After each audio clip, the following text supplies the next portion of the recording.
Okay. So, yeah, this is gonna take a little bit to record, but that's okay. We're just gonna go to the end of chapter 1, and then I'll pick back up tomorrow.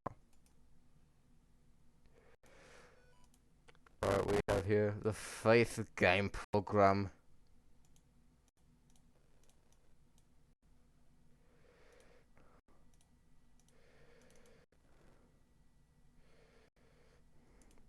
And for some reason it's in windowed mode, but okay, we're...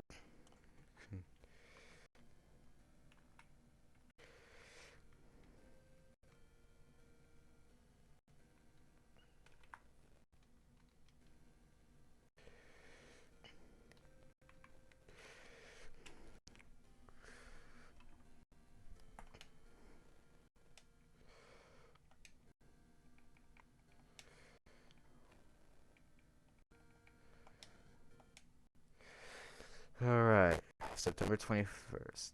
September 21st, 1987. I am playing this on an Xbox controller. Alright.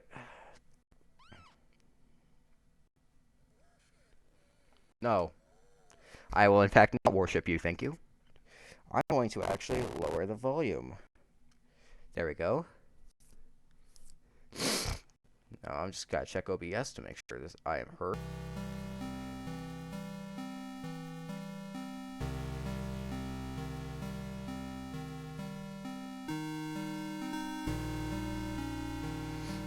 Now the check should be around. Bob Ross? What? Did I say something about Bob Ross? Ross Bob?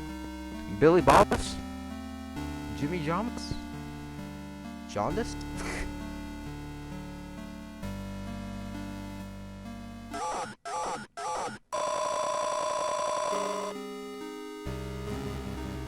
Alright, you know what? This is the first one I'm going to read. I can't read it. Actually, I can. Public lecture by Carl James Osborne. Connecticut's historical connections to witchcraft, Satanism, and the beast system. Wednesday at 8 p.m. At 8 p.m.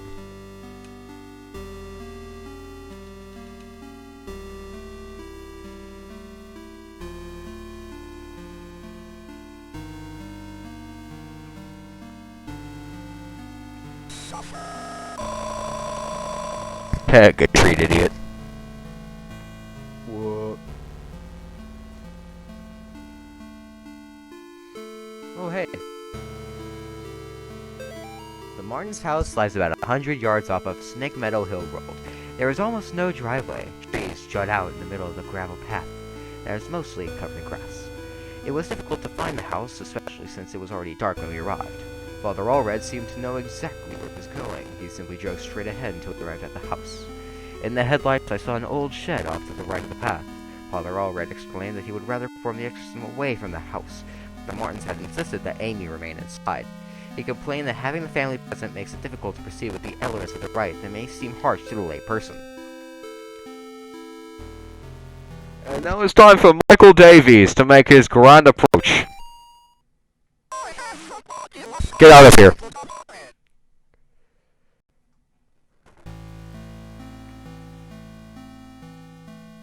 She is not here yet. Alright, let's get this in real quick so that way I can read it.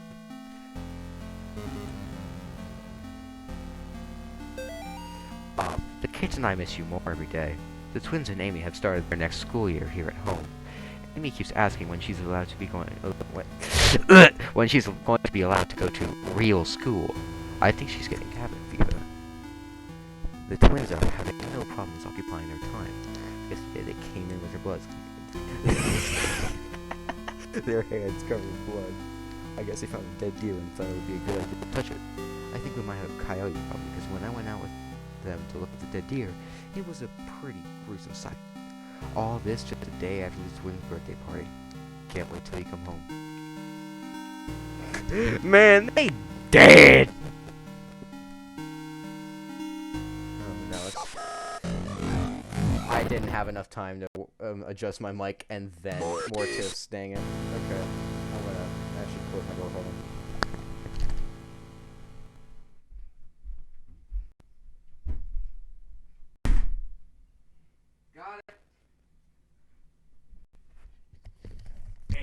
tutto da patria. Yeah. E nome tutto da patria.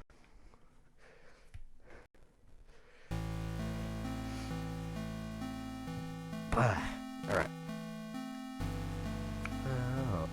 Oh. Nuh-uh. Oh, I know everything, boy.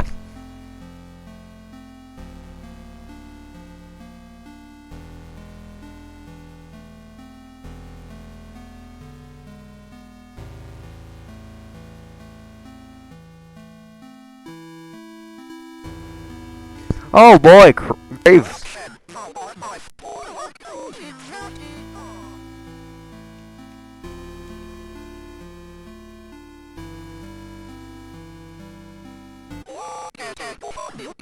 Can't get me, Mike. Can't get me.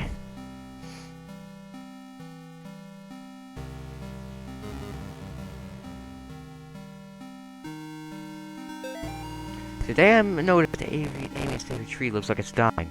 All the needles are falling off it and the bark is peeling. I guess I'm more upset about than Amy is. She is totally absorbed in her volunteer work at the clinic. I guess it's good that she found something she's passionate about, but I've gotten ugly looks from some of the women at the book club. Kathy and her religious friends won't even talk to me anymore.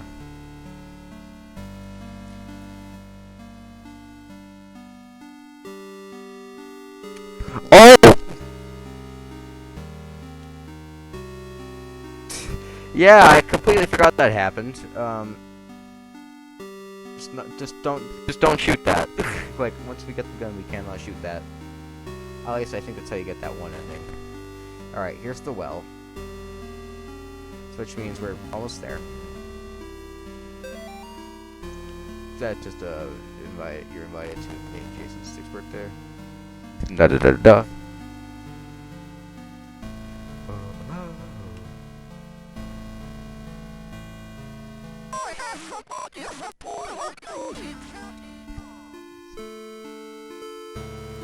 Hey, Amy, I see you. Why don't you get back here, huh?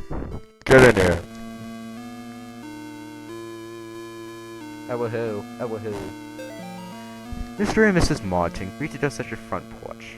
Miss Martin led us downstairs to the basement, explaining that Amy was down there in restraints. I felt for him. There was guilt and shame in his voice. Amy was in the very back of the attic in a chair, perfectly calm, staring at us.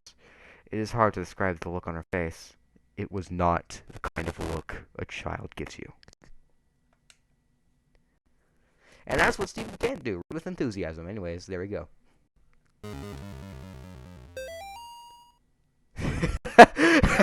Why does Bob look so stupid? I never actually realized that Bob just kind of looks like he's about to go, "Heck in my day." Alright, might as well just have a look at this. Yeah, I think I drew that once.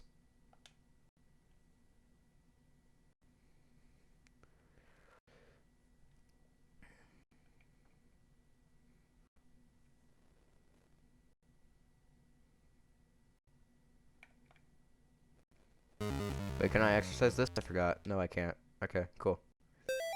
Dear Amy, thanks for writing. It really brightened my day hearing from you.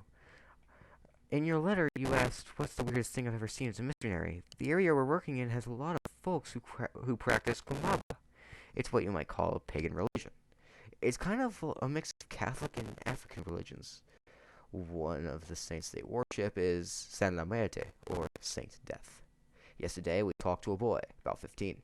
When we asked him if he had ever prayed, he said, no, but I'm afraid to San La Muerte. He told us about a time when he had stayed over at his cousin's house, and according to him, they prayed to some figures of San La Muerte, and the figures made things in the house move around. He got real quiet and scared looking after that. We told him he could pray to God, and that God wouldn't make him feel scared like that. We invited him to church, but he hasn't come yet. I need to wrap this letter up and get back to work. See you in 4 months. Layton. I think... Was that note cursed? I think I just got cursed by Layton's note, man. Holy crap. Ah. Okay, first I gotta read this. Amy's parents could not endure witnessing the proceedings of the rite for long. Mrs. Martin was hysterical, and the thing that was inside Amy was feeding off of the fear. Father Allred asked me to take the Martins upstairs. I was physically worn out, but managed to get them up the stairs back into the kitchen. Amy was screaming, "Mother, Mother," the whole time. Finally, I got them to sit down with me at the kitchen table. After a few minutes, we couldn't hear much of anything down in the basement, so I went down to check on things. I found Father Allred lying on his back, unconscious with his arms spread out wide. Amy was not in the chair.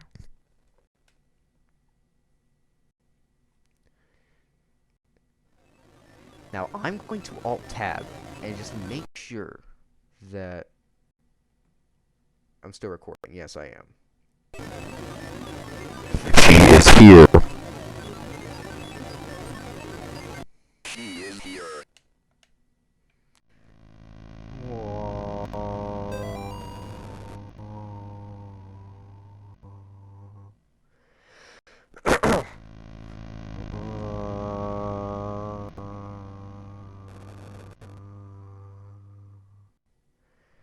I guess I was the only one who thought to check in the attic. When I got up there, it was freezing cold. I found Amy standing in the back, looking straight at me like when I first met her downstairs. We spoke briefly, although it was frustrating to talk to her, or it. I experienced a bit of deception from the demon. During our conversation, she uttered my mother's first name, and in other instances, spoke in perfect Latin.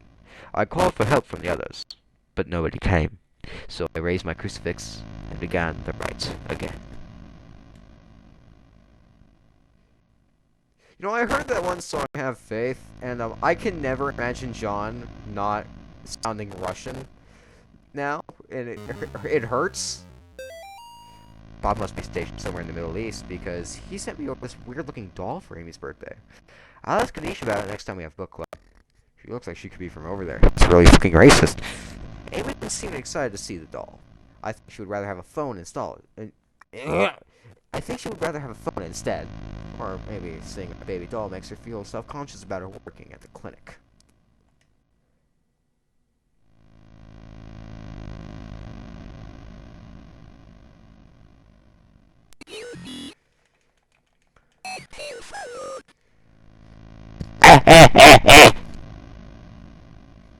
Alright, so we're going to need to go up into the attic.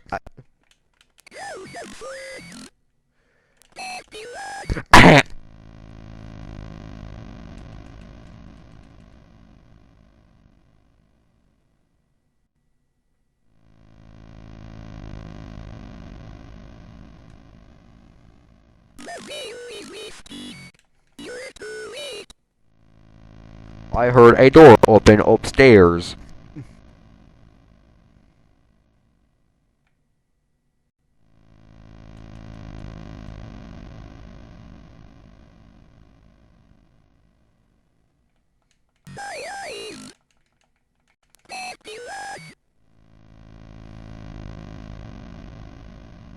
Let me in! Let me in!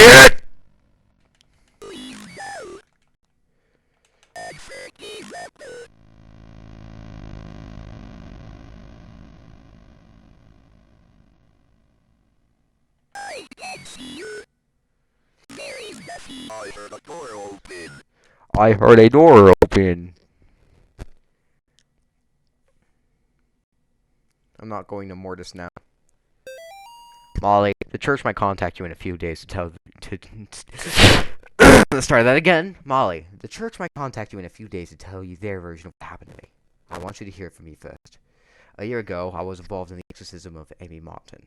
What they said in the papers about what happened isn't true. She, my superior, father, with, When I confronted her, she, managed to cut the power to the house and, her own parents, with their own, I have to go back to that house. The nightmares of having are real. She's still there, waiting for me. I can still help her. If I don't come back, know that I love you, and I'm sorry. John. I think I'm good at reading, but I don't know why I went British for a second. My God, what happened to you? Do you see my face is breaking? I have to finish what I started. Priest. Reveal thy name to me, demon. That's Father Garcia's line.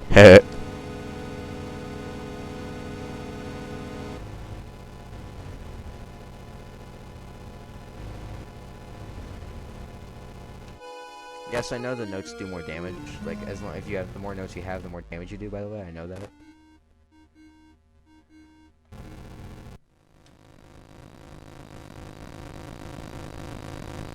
Oh, shoot the hole in the face!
Oh, I was bridging that gap really close too.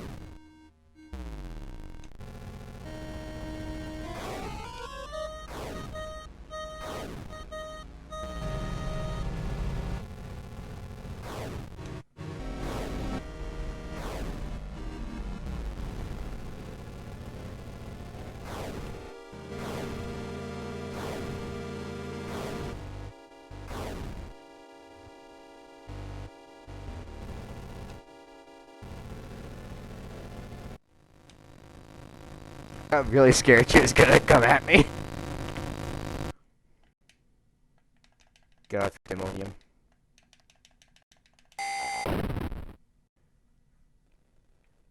Let's do a secret boss fight while we're at it.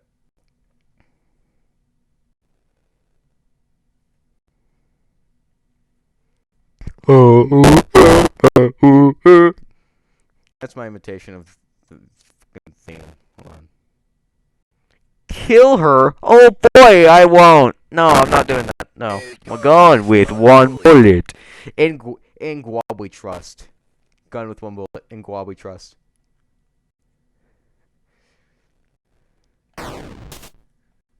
And we go back, and we got another one. A gun with one bullet. Man, I really hope my mic picks up, like, a lot, because it's really annoying to have to do this over and over again. I don't want to record this again. Like, I know this is, like, my second, third take. Because, well, first of all, my computer hates my microphone. So I had to fix that a lot. Take me on the road, daddy.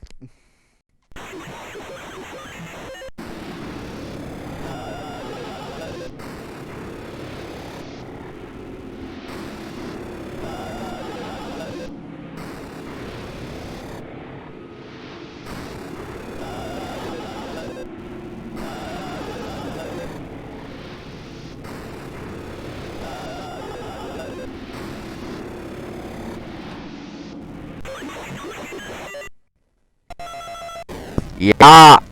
Alright. Dear Dr. McGlashan, it has been 30 days since the beginning of my treatment at the Yale Psychiatric Institute. Dr. Spinell, who has been so patient with me, has helped me understand my afflictions and has helped me find a way to move forward and accept the truth. With Dr. Spinell's help, I have come to accept what really happened in September at the Morgan family residence. I accept that what happened was not the result of any supernatural phenomenon, but rather the desperate actions of a young girl driven to violence by her dogmatic parents and church rituals that are thought to drive out evil. I am happy to report that, since accepting the truth, my nightmares have ceased, and I now enjoy peace of mind knowing that I have not felt, or I now enjoy peace of mind that I have not felt since the incident. Given my progress since that first coming here, I respectfully request my release from Yale Psychiatric Institute contingent upon follow-up appointments with Dr. Spindle in the future. Sincerely, John Ward. Okay, now I have a question. How? Like, how did that all happen? Like, you know, you gotta think about it in this way. How the crap did John hallucinate that? What happened?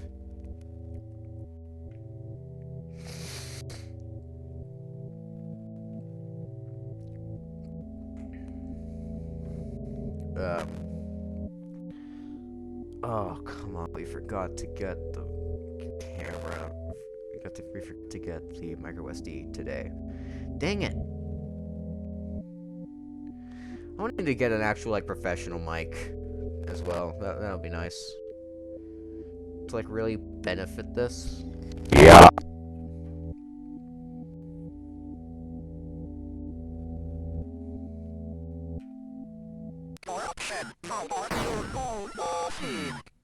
I know everything, boy. Nah.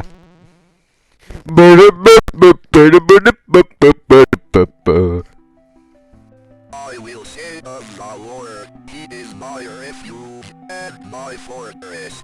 My God, in Him I will trust. I shall not be afraid of the terror in the night, nor the evil that walketh in darkness. Because I have made the Lord my refuge. Because I have set my love upon Him, therefore will He deliver me. I shall call upon Him and He will answer me. He will be with me in trouble. He will deliver me and honor me.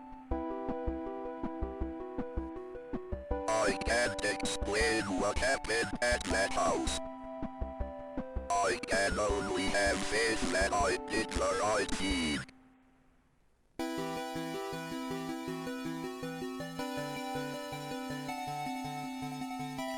When faith endures. Police. Animal experts investigate chupacabra remains found near Sterling. Sterling PD is enlisting the help of local animal experts from the University of Connecticut after the remains of an unidentified animal were found near Sterling. The remains of an animal, which some residents are calling a chupacabra, were discovered on Snake Meadow Hill Road by a motorist yesterday.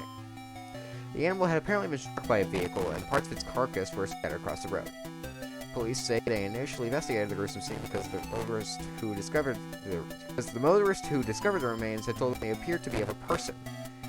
After arriving at the scene, the police concluded that the remains were some kind of animal. As a matter of public safety, we want to be sure about what exactly we're dealing with here, said a Sterling police spokesman. It's clearly not a deer or a coyote. If it's a mountain lion or exotic pet that escaped from its owners, or an animal with rabies, we need to know about it. Animal experts attached to the investigation would not speculate about what kind of animal had been found, although they commented that the animal was hairless, and apparently suffered from the rickets, a vitamin D deficiency that appears in animals and children who have not received enough sunlight. Yeah, Michael is fucking dead! And I think it's time for me to go. See ya, my fellow liberators.